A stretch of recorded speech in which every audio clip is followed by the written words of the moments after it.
In this mini lecture, we will discuss what we call super memes of translation or just translation memes. Important in ideas or fundamental ideas about translation and translation phenomena that the casual individual or the average individual holds about translation. They are very intuitive and they are very dominant and pervasive as well as influential when it comes to describing or analyzing translation from a theoretical standpoint. So the learning objectives of this preliminary or introductory mini lecture are the following. Students will be able to first list and describe Andrew Chesterman's Memes of Translation. He's the author, now retired professor of translation and prolific writer from Scandinavia, and he wrote a book called Memes of Translation, and he suggested the memes of translation that we are going to discuss in this video. Explain what we mean by translation directionality. That's one of the memes. Also discuss the importance of the notion of equivalence in translation. Equivalence is a core, if not the core, theoretical notion of translation studies, although it is not exempt from criticism, and it has several attempts have been made at putting aside or transcending this or moving beyond this notion of equivalence. Comment on the approaches that make translation possible, what we call translatability or untranslatability. Is translation possible, philosophically speaking? Understand the traditional methodological dichotomy of free versus literal translation. And finally, provide examples of rewriting as a form of translation within the same language. This idea of memes, pronounced memes, similar to jeans, not the trousers or the garment, but the unit of genetic information. It's borrowed by Andrew Chesterman, the lower picture, from the work of Richard Dawkins, a famous evolutionary biologist. It can be defined as the unit of cultural transmission or a unit of imitation from a certain standpoint. Dr. Dawkins wanted to identify a notion similar to gene that was memorable and that could help us to identify dominant, pervasive or influential ideas that are transmitted and survive from time to time and from generation to generation, in the same way that dominant genes, strong genes, are transferred from an ascendant to its descendants. So we can define memes as examples of notions, cultural concepts, such as tunes, ideas, catchphrases, clothes, fashion, fads, ways of building architectural designs or contraptions. And these memes, these cultural units of information, are propagated like genes, quote, by leaping from brain to brain via a process called imitation.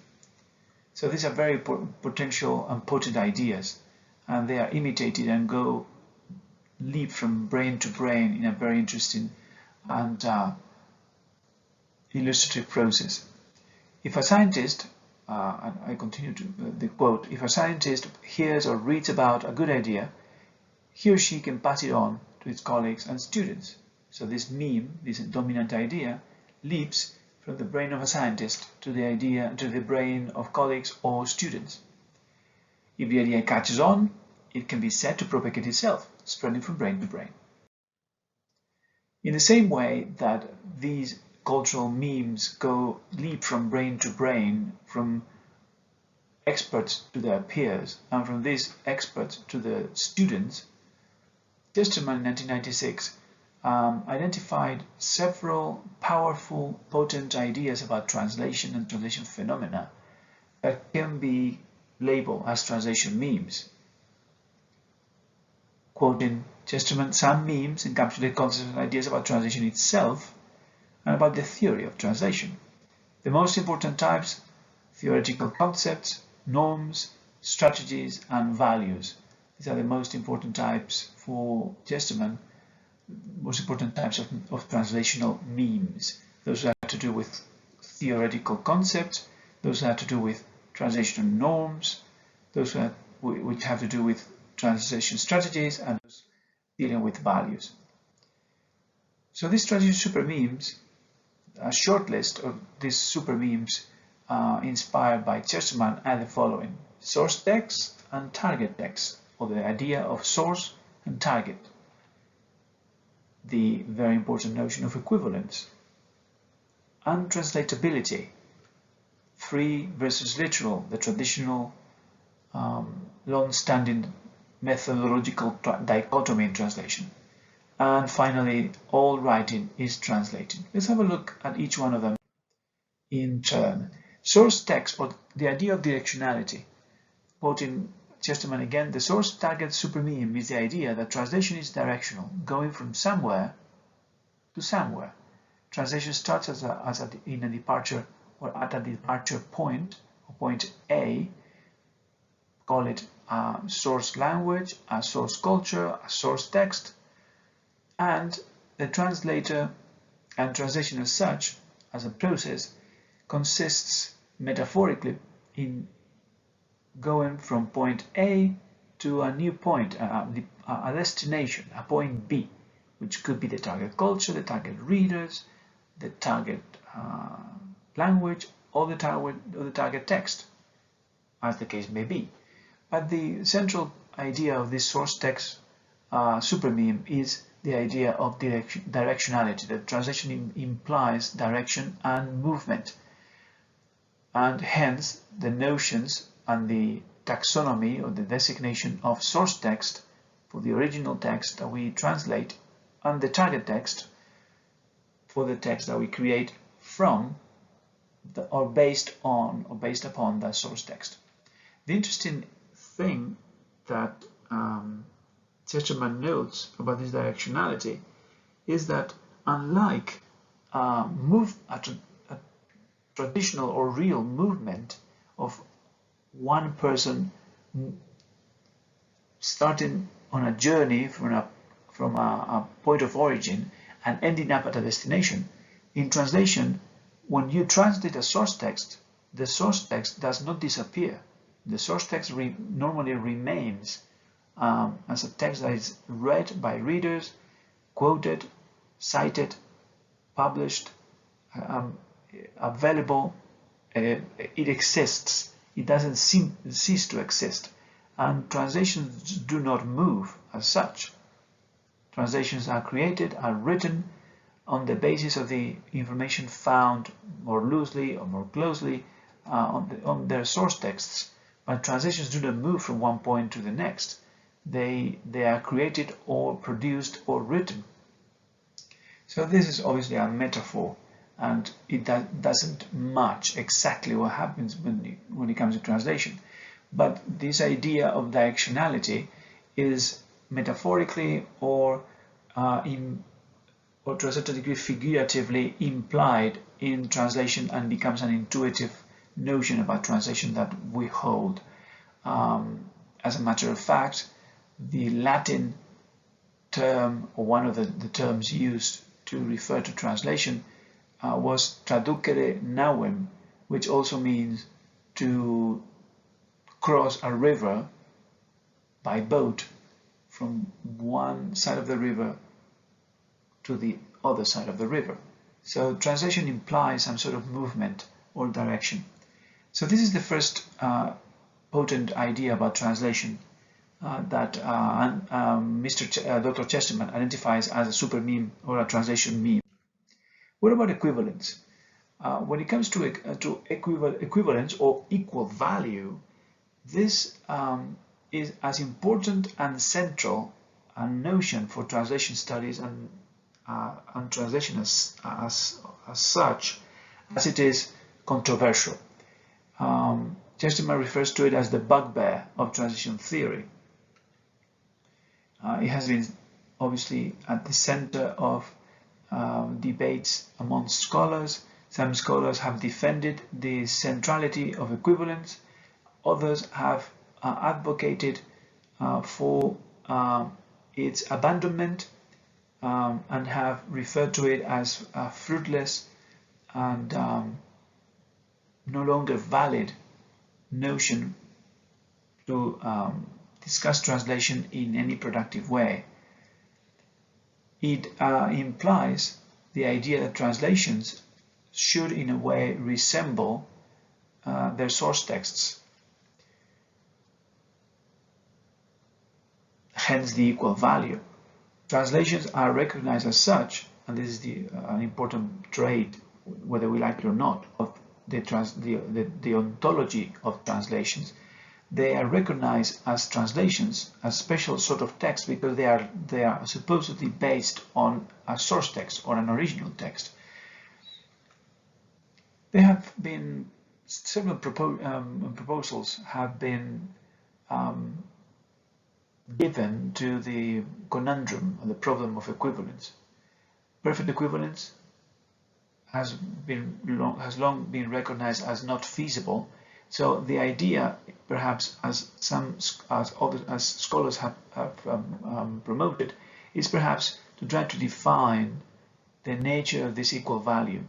How are translations equal or equivalent to the source text, and in which way they can be, instead of trying to look at an impossible notion of equivalence, or abandoning the concept altogether, as some have advocated. So, all in all, equivalence remains strong. As I mentioned earlier, it is by the casual onlooker will look at a copy of a work of art and recognize that this copy is in fact a copy, not the original. The value that this copy may have, if any, derives or is a direct result of this resemblance to a work of art that is recognized as a masterpiece, but it's not a masterpiece as such. So translations are recognized as such because of that link, that connection to a source or an original work, and we recognize that those are translations of so and such original work. So from an ontological standpoint, as I say right there, as you can see, equivalence, in my opinion, remains a powerful, potent, inescapable ontological feature of translation. The next meme that we're going to briefly discuss is that of that is discussed by Chesterman, is that of untranslatability. Philosophically, translation is not possible. It's just impossible to translate.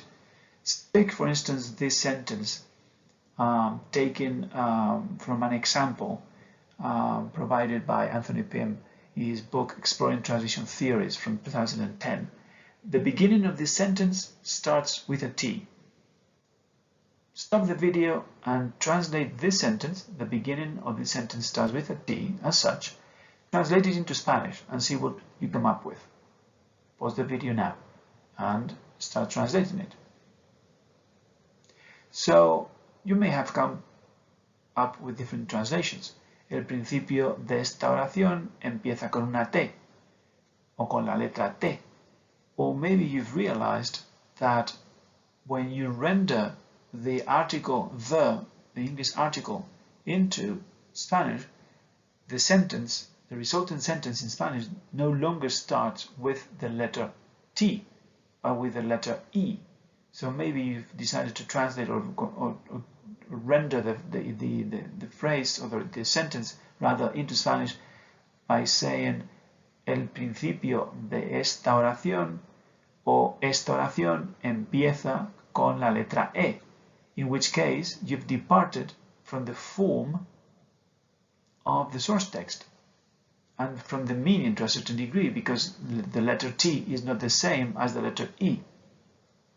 So, is it possible to translate this phrase? Well, that would depend, perhaps you would say, cautiously and wisely. It would depend on several things. What do you mean by translation? Or what do you mean by equivalence? You see, we come back to the matter of equivalence. If I say that my goal is to create a sentence that matches what I perceive as the intent of the source writer, or the writer of the source text, that is to express or to point out the letter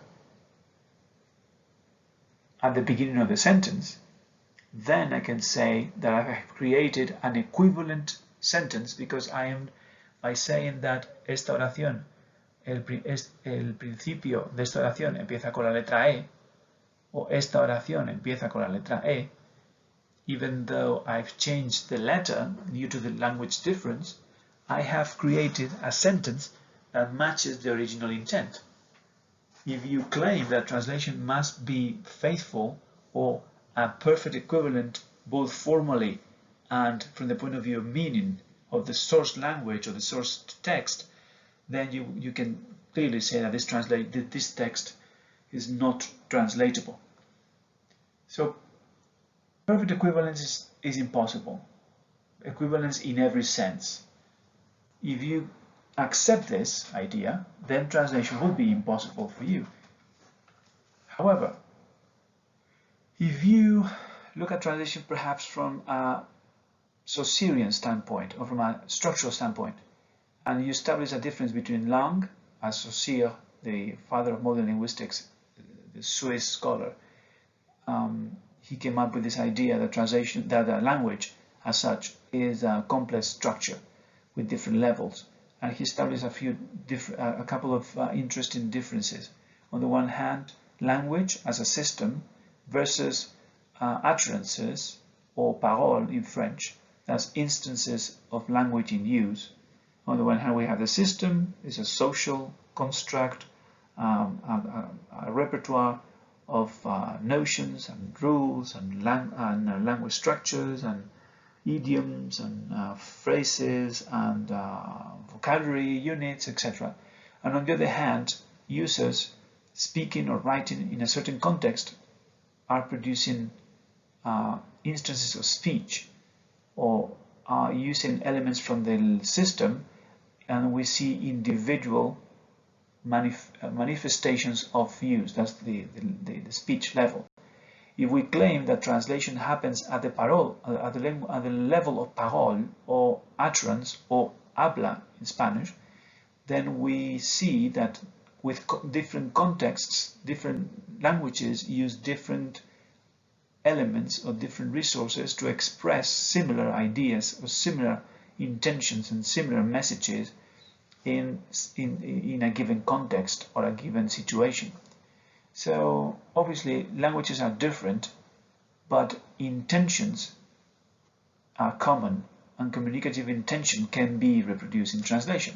So it also, your idea of translatability, if translation is possible, also depends on the level where you locate translation. At the level of language, as systems, languages are different, therefore it is impossible to find perfect equivalence between languages, at least most of the time, or utterances and speech. If you look at that, translation happening at that level, then you can certainly come up with equivalent resources, because you are the equal value would be the intent, the communicative intent, and the communicative results. So what is your definition of translation? That would be also your idea about the possibility of translating or not. Translation is obviously possible because it happens every day. So we need to link what we think translation is and what translation can achieve and what is it that translators do to the idea of translatability or untranslatability. Then we have, we're getting close to the end of the list of basic means of translation, and we have a traditional dichotomy in terms of procedures, or better said, in more accurately expressed, methodologies or strategies, the free versus literal. This dichotomy has dominated the debates and discussions about translation for a long time. These definitions, this free and literal, are on the one hand very intuitive, but they can also be very vague and confusing. What do we mean by free? What do we mean by literal? Are we looking at the translator is free from loyalty to whom? To the author, to the meaning of the source text, to the place of the source text in the canon? When we talk about literal, are we referring to adherence to the form, or are we talking about closeness to the ideas and meaning of the source text? Can we achieve both at the same time? Can we be in terms of literality, can we be faithful to the form and can we also be faithful to the content at the same time or simultaneously? So this is obviously linked again to the central notion of equivalence, obviously. And then some scholars have claimed that this free versus literal, even though still pervasive, is unfruitful and monodimensional because it restricts our view of translation and restricts the range of options or alternatives that translators have before them in decision making. And finally, the last translation meme proposed by Chesterman is that of all writing is translating. This is the typical rephrasing or reformulating that is announced by the formula "in other words." So if we follow Jacobson's quote here in 1959 in his famous seminal article on the linguistic aspects of translation, semiotically speaking, all writing, including translating, is the mapping of signifieds, whatever we mean by the use of language, onto signifiers. Those are the combination of sounds and letters that we use and that we have agreed refer to a certain signifier or a certain object. We put meaning into words. So this relationship is mainly conventional. It's a social construct. We have decided that the word lápiz refers to in Spanish refers to a wooden writing tool. So whenever we reformulate a message without leaving the same language or the confines of the same language, or when we write across time, Old Spanish, Modern Spanish, we are in fact, in a certain way, translating. Jacobson called this translation intra-linguistic translation. It involves linguistic codes or linguistic signs, but from the same or belonging to the same language system. In this case, Spanish or English, and that's why it's called intra-linguistic. So in this case, it's interesting to note that one of the implied notions is that meaning is not external but negotiated in communication. That context is important when it comes to communication and to the updating and understanding of meaning. And in contrast to untranslatability, we see the idea of possibility and similarity to other forms of language use, in the sense that we can, and Jacobson is of this opinion that everything is translatable, that we can use the resources in a language to formulate meanings across languages and within the same language system. So in a way, loosely speaking, all writing is translating because we're taking ideas and reformulating those ideas, mapping those ideas, putting meaning into different words. And here you can see some interesting examples from this borrowed picture, when you see typical objects that you know, or you name using conventional designations like socks or spoon or a paperclip or a hat or a pencil. But you can actually retranslate intra-linguistically what these signifiers are by using different signifiers, different linguistic means. Thus, we can retranslate socks into English by calling them thermal bipedal chambers. Or we could reword pencil and use a new designation, new signifiers, new words, graphite inscription generator. Or take the hat, for instance, cranial apex adornment, or the spoon, concave sustenance dispenser. This is what Jacobson called intralinguistic translation, and every time we write or rewrite in the same language, we are actually translating, loosely speaking. So